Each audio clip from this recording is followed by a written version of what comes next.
There are a million beef jerky recipes on the internet, but I'm telling you right now, this one is the best. Stick around and I'll show you what to do. Let's get it.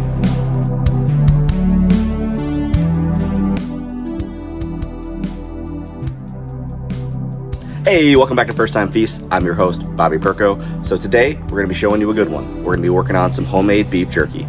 Jerky is one of those things that's really expensive. You get it from the store. I mean, shit, I was at the grocery store the other day. $17 for a little bitty bag of beef jerky. One, it doesn't taste very good. Two, it's rubbery, it's gross. I mean, it just tastes like you're eating shoe leather, okay? I'm gonna show you the real stuff. I'm gonna show you how to make it. It's gonna be really, really simple, really easy. Show you how to follow along.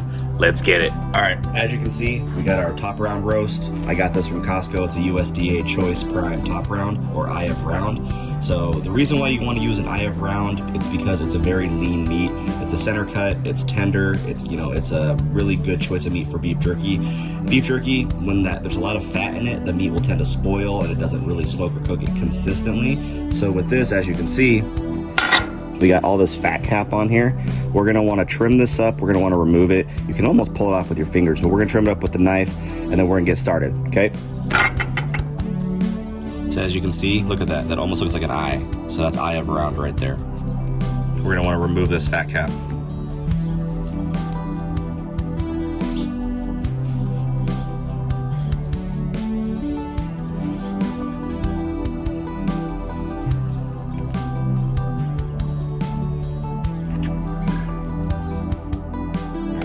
One done. We're gonna go ahead and work on this other one. There's really not that much on here.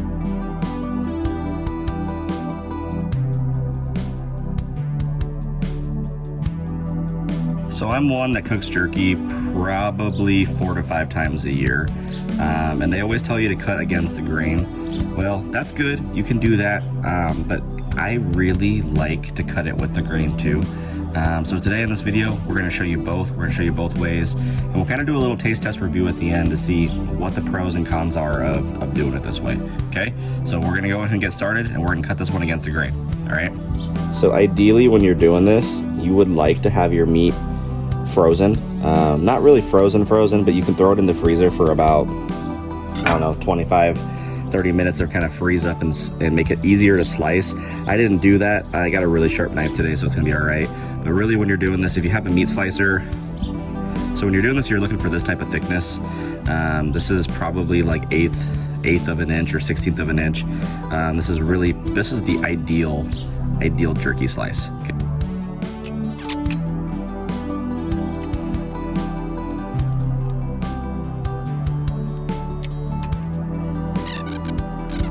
First one's done. So now we're gonna go with the grain this time. We're gonna see, as you can see those grains on there. This time we're gonna go with the grain. I like it because it kind of holds all of that muscle together. And when you're eating this jerky, you can almost kind of like peel it apart and peel it into strips. So let's work this one down.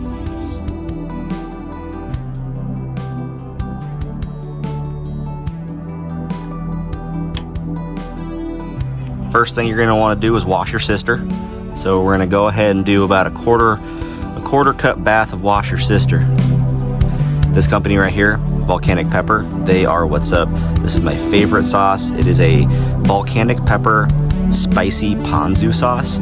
So spicy ponzu, it's basically kind of like a hot soy sauce, okay? So we're gonna go ahead, and we're not measuring in teaspoons or tablespoons. We got a lot of meat here that we wanna marinate. So we're gonna go ahead and do another quarter cup or half a bottle of this. That's about half a bottle, okay?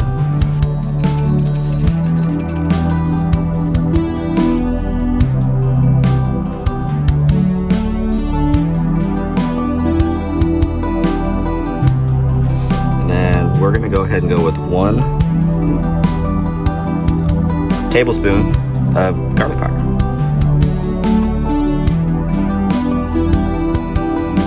1 heaping teaspoon of big, thick, coarse black pepper.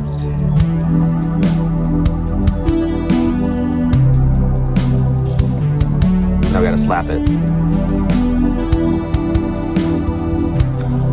And we're gonna go with a tablespoon of salt.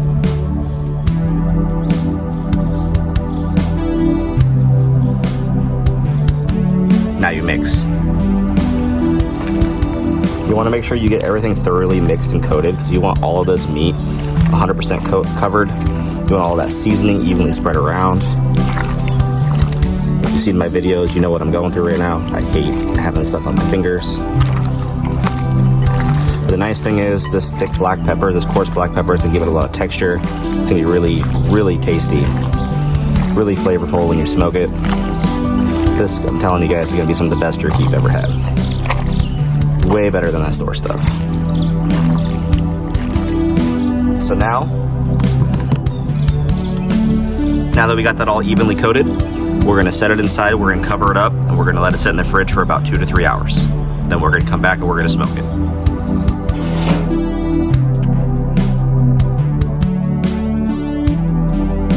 So make sure you're getting your smoker cranked up to about 220 degrees. You can go lower, I mean you can go about as low as 180. Just make sure everything's evenly spaced out. You're gonna wanna make sure that there's a nice airflow and air gap in between there, nothing's touching. That way smoke gets evenly applied and everything's really nice and covered, right? Honestly for this, so you're gonna wanna let it go for roughly 2.5 hours, then you're gonna wanna flip it and let it go for about another 2.5 hours. I'm just using cowboy lump charcoal for this. We're throwing in a little bit of hickory every now and again. Came out really, really solid, guys. Honestly, this is a solid recipe. Go home, please do me a favor, make it at the house, let me know what you think. I guarantee you this is a top 5 jerky if there ever was one. As far as what we talked about at the beginning of the video, as far as doing a little bit of review against the grain or with the grain, personally, after eating this jerky, I'm telling you, go with the grain. It gives you just a much better feel overall. The jerky tastes a lot better. You can kind of rip it, tear it in your hands, much more enjoyable, a little bit more tender. That's it, guys. Thanks. Peace.